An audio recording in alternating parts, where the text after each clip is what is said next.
আসানসোলের এসডিও দপ্তর অভিযানের ছবি আপনাদের দেখাবো। এসডিও দপ্তর অভিযানে সিপিএম হিয়ারিং এ অর্থাৎ এসআইআর এর হিয়ারিং এ সাধারণ মানুষকে হয়রানি করা হচ্ছে, হয়রানি হচ্ছে সাধারণ মানুষের, এই অভিযোগ তুলে এসডিও দপ্তর অভিযান বামেদের।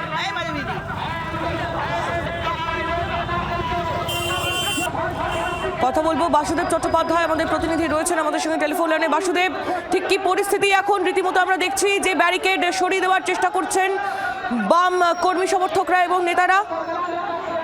দেখো, একদমই ব্যারিকেড এবং যে গেটটা আটকে রেখেছিল প্রধান গেট, সেই গেটটা তারা কার্যত খুলে দিয়ে পুলিশকে ঠেলে তারা চলে যায় মহকুমা শাসকের দপ্তরের গেট পর্যন্ত, কিন্তু সেখানে পুলিশি ব্যবস্থা ছিল করা, ফলে তার ভেতরে তারা ঢুকতে পারেনি এবং তারা আজকে বলে দিয়ে যায় এবং হুমকি দিয়ে যায় যে যেভাবে তারা বিক্ষোভ দেখালো সেটা কিন্তু একটা টোকেন বিক্ষোভ।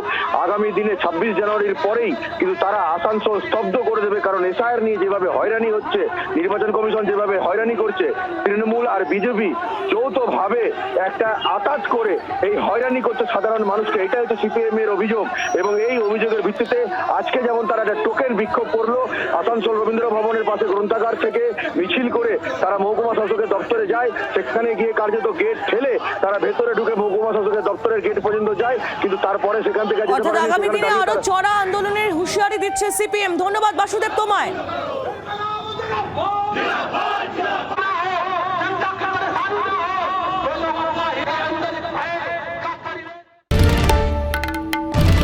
বাংলার আওয়াজ, বাঙালির আবেগ, জি 24 ঘন্টা।